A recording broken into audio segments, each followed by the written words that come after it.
আকাশবাণী খবর পড়ছি পার্থপ্রতিম মিত্র। প্রথমে বিশেষ বিশেষ খবর। নতুন দিল্লির পুরনো সংসদ ভবনের সেন্ট্রাল হলে এনডিএ সংসদীয় দলের বৈঠক শুরু হয়েছে। প্রধানমন্ত্রী নরেন্দ্র মোদী এনডিএ জোটকে দেশের সবচেয়ে সফল জোট বলে উল্লেখ করেছেন। বিরোধী ইন্ডি জোটের শরিকরা পরবর্তী রণকৌশল স্থির করতে তৎপর। কেরালার 3টি রাজ্যসভা আসন নির্বাচনের বিজ্ঞপ্তি আজ জারি হয়েছে। রিজার্ভ ব্যাংক এই নিয়ে টানা 8 বার রেপো রেট 6.50% অপরিবর্তিত রাখল। ভারতীয় আবহাওয়া দপ্তর দেশের মধ্যে ও দক্ষিণাঞ্চল সহ বিভিন্ন অংশে আগামী 4 দিন বজ্রবিদ্যুৎ সহ ঝড় বৃষ্টি হলুদ সতর্কতা জারি করেছে। ভারতের লক্ষ্য সেন ইন্দোনেশিয়া ওপেন ব্যাডমিন্টন প্রতিযোগিতায় পুরুষদের কোয়ার্টার ফাইনালে ডেনমার্কের অ্যান্ডার্স অ্যান্ডারসনের মুখোমুখি হবেন। আসছি বিস্তারিত খবরে। নতুন দিল্লির পুরনো সংসদ ভবনের সেন্ট্রাল হলে এনডিএ সংসদীয় দলের বৈঠক শুরু হয়েছে। বিজেপি, টিডিপি, জেডিইউ, এলজেপি আর শিবসেনা শিন্দে গোষ্ঠী, জেডিএস সহ এনডিএর অন্য দলগুলির জয়ী সাংসদরা বৈঠকে উপস্থিত রয়েছেন। প্রধানমন্ত্রী নরেন্দ্র মোদী, বিজেপি সভাপতি জেপি নাড্ডা, প্রবীণ নেতা বিজেপি নেতা অমিত শাহ, রাজনাথ সিং, নীতিন গডকরি, পীয়ূষ গোয়েল, অনুরাগ সিং ঠাকুর, টিডিপি প্রধান চন্দ্রবাবু নাইডু, জেডিইউ সভাপতি বিহারের মুখ্যমন্ত্রী নীতিশ কুমার, এলজেপি আর এর চিরাগ পাসওয়ান এবং এনসিপি নেতা অজিত পাওয়ার, আরএলডি প্রধান জয়ন্ত চৌধুরী, জনসেবা প্রধান পবন কল্যাণ, আপনা দল এস এর নেতা অনুপ্রিয়া প্যাটেল, জেডিএস নেতা এইচডি কুমারস্বামী বৈঠকে উপস্থিত আছেন। প্রধানমন্ত্রী তার ভাষণে এনডিএ জোটকে দেশের সবচেয়ে সফল জোট বলে উল্লেখ করেন। ये सबसे सफल अलायंस है। हम गर्व से कह सकते हैं कि 5 साल का टर्म होता है। इस अलायंस में 30 साल में से 5-5 साल के 3 टर्म सफलतापूर्वक पार किए हैं और अलायंस चौथे टर्म में एंटर कर रहा है।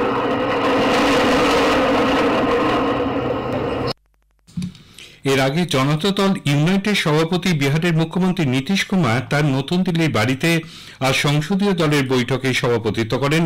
লালন সিং, সঞ্জয় কুমার ঝা, অজয় কুমার মন্ডল, বিজয় লক্ষ্মী কুশওয়া, কুশলেন্দু কুমার, রামনাথ ঠাকুর, দেবেন্দ্র চন্দ্র ঠাকুর, সুনীল কুমার, লাভলি আনন্দ, গিরিধারী যাদব, অনিল হেগড়ে সহ দলের বিশিষ্ট নেতারা বৈঠকে উপস্থিত ছিলেন।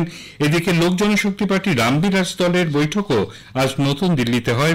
দলের সভাপতি চিরাগ পাসওয়ানকে সংসদীয় কমিটির নেতা হিসেবে নির্বাচিত করা হয়েছে। অপরদিকে নরেন্দ্র মোদীর নেতৃত্বে টানা তৃতীয়বার সরকার গড়া নিয়ে দিল্লিতে এনডিএ শরিকদের তোড়জোড়ের মধ্যেই বিরোধী আইএনডিআইএ জোটের নেতারা পরবর্তী রণকৌশল স্থির করতে তৎপর। তৃণমূল কংগ্রেসের সর্বভারতীয় সাধারণ সম্পাদক অভিষেক ব্যানার্জি গতকাল সমাজবাদী পার্টির প্রধান অখিলেশ যাদবের সঙ্গে বৈঠক করার পর মুম্বাই গিয়ে উদ্ধব ঠাকরের সঙ্গে দীর্ঘ আলোচনা করেন। উপস্থিত ছিলেন শিবসেনা উদ্ধব গোষ্ঠীর তরুণ নেতা আদিত্য ঠাকরে এবং তৃণমূল কংগ্রেসের রাজ্যসভার সাংসদ তথা জাতীয় মুখপাত্র ডেরেক ওব্রায়েন। এর আগে দিল্লিতে অভিষেকের বাসভবনে গিয়ে তার সঙ্গে কথা বলেন আম আদমি পার্টির 2 নেতা সঞ্জয় সিং ও রাঘব চাড্ডা। রবিবার সন্ধ্যায় টানা তৃতীয়বার প্রধানমন্ত্রী হিসেবে নরেন্দ্র মোদী শপথ নিতে চলেছেন। এর আগে শনিবার তিনি শপথ নেবেন বলে সূত্রের খবর। জানা গেছে জওহরলাল নেহরুর পর তিনি হবেন পরপর 3 বার প্রধানমন্ত্রী পদে আসীন হওয়া দ্বিতীয় ব্যক্তি। শপথ গ্রহণ অনুষ্ঠানে উপস্থিত থাকবেন বাংলাদেশের প্রধানমন্ত্রী শেখ হাসিনা, শ্রীলঙ্কার রাষ্ট্রপতি রনিল বিক্রমসিঙ্ঘে, নেপালের প্রধানমন্ত্রী পুষ্প কমল দাহল। এছাড়াও আমন্ত্রণ জানানো হয়েছে ভুটান ও মরিশাসের প্রধানমন্ত্রীদের। গতকাল শ্রী মোদী সর্বসম্মতভাবে এনডিএর নেতা নির্বাচিত হন। কেরালার 3টি রাজ্যসভা আসনের নির্বাচনের বিজ্ঞপ্তি জারি হয়েছে। আগামী 1 জুলাই সিপিআই নেতা বিনয় বিশ্বম, সিপিআইএম নেতা এলামারাম করিম এবং কেসিএম নেতা জস কে মানির সংসদকালের মেয়াদ শেষ হচ্ছে।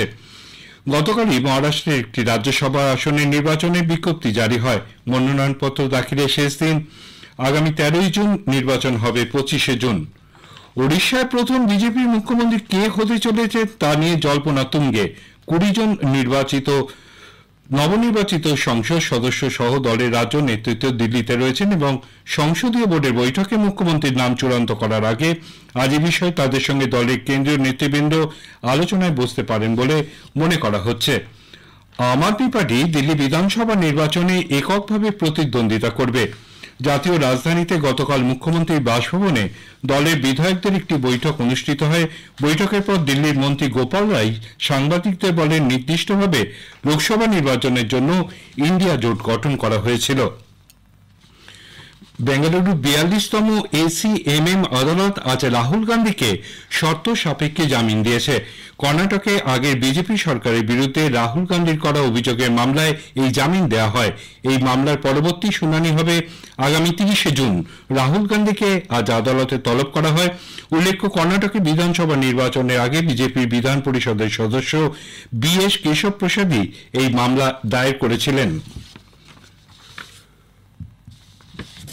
প্রধানমন্ত্রী নরেন্দ্র মোদী বলেছেন, গত এক দশকের বেশি সময় ধরে তার সরকার শিক্ষাক্ষেত্রে গুণগত মান বিকাশের উপর সর্বাধিক গুরুত্ব দিয়েছে। G20 গোষ্ঠীভুক্ত দেশগুলির মধ্যে QS ওয়ার্ল্ড ইউনিভার্সিটি র্যাঙ্কিংয়ে ভারতের সর্বোচ্চ অগ্রগতির প্রসঙ্গে তিনি এক বিবৃতিতে বলেন, এই সূচকে ভারতের বিশ্ববিদ্যালয়গুলি 318% অগ্রগতি নিঃসন্দেহে একটি গুরুত্বপূর্ণ ঘটনা। এই খবর শুনছেন আকাশবাণী থেকে। রিজার্ভ ব্যাংক এই নিয়ে টানা 8 বার রেপো রেট 6.50% অপরিবর্তিত রাখল। এর পাশাপাশি স্ট্যান্ডিং ডিপোজিট ফেসিলিটি SDFও 6.25% এবং মার্জিনাল স্ট্যান্ডিং ফেসিলিটি SSFও ব্যাংক রেট 6.5%ই থাকছে বলে জানিয়েছে RBI। 4-2 সংখ্যাগরিষ্ঠতায় আজ আর্থিক নীতি সংক্রান্ত কমিটির বৈঠকে এই সিদ্ধান্ত গৃহীত হয়। এই কমিটির 6 সদস্যের মধ্যে 4 জনই মূল্যবৃদ্ধির গতিকে লক্ষ্যমাত্রার মধ্যে বেঁধে রেখে বিকাশের হার ত্বরান্বিত করার উপর জোর দিয়েছেন। The MPC decided by a 4:2 majority to keep the policy repo rate unchanged at 6.5%. Consequently, the standing deposit facility, that is SDF, rate remains at 6.25% and the marginal standing facility, that is MSF rate, and the bank rate at 6.75%. The MPC also decided by a majority of 4 out of 6 members to remain focused on withdrawal of accommodation to ensure that inflation progressively aligns to the target while supporting growth. ভারতীয় আবহাওয়া দপ্তর IMD দেশের মধ্যে ও দক্ষিণাঞ্চল সহ বিভিন্ন অংশে আগামী 4 দিন বজ্র বিদ্যুৎ সহ ঝড় এবং বৃষ্টির হলুদ সতর্কতা জারি করেছে। দক্ষিণ পশ্চিম মৌসুমী বায়ু আরও কিছুটা অগ্রসর হয়ে কর্ণাটক, মহারাষ্ট্র, তেলেঙ্গানা, অন্ধ্রপ্রদেশ উপকূল এবং বঙ্গোপসাগরের বেশিরভাগ অংশে পৌঁছেছে। দেশের উত্তর পূর্বাঞ্চল, পশ্চিমবঙ্গ এবং সিকিমে আগামী 5 দিন বজ্র বিদ্যুৎ সহ বৃষ্টির পূর্বাভাস দিয়েছে আবহাওয়া দপ্তর। দেশের উত্তর পশ্চিম অংশে বেশ কিছু জায়গায় আজ বজ্রবিদ্যুৎ সহ ঝড় বৃষ্টির পূর্বাভাস রয়েছে। রাষ্ট্রপতি ভ্লাদিমির পুতিন বলেছেন, মার্কিন যুক্তরাষ্ট্র তার ইউরোপীয় বন্ধু রাষ্ট্রগুলি যদি ইউক্রেনকে রাশিয়ার অভ্যন্তরে আক্রমণ করতে সক্ষম দূরপাল্লার ক্ষেপণাস্ত্র ব্যবহারের সম্মতি দেয়, তবে তাদের উপর হামলা করতে সক্ষম চিরাচরিত ক্ষেপণাস্ত্র মোতায়েন করবে রাশিয়া। ইউক্রেন যুদ্ধ শুরু হবার পর আন্তর্জাতিক সংবাদ সংস্থার বরিষ্ঠ সম্পাদকদের সঙ্গে মুখোমুখি বৈঠকে পুতিন বলেন, পশ্চিমের দেশগুলি যদি ভেবে থাকে রাশিয়া তার পারমাণবিক অস্ত্র ব্যবহার করবে না, তাহলে তারা ভুল করছেন।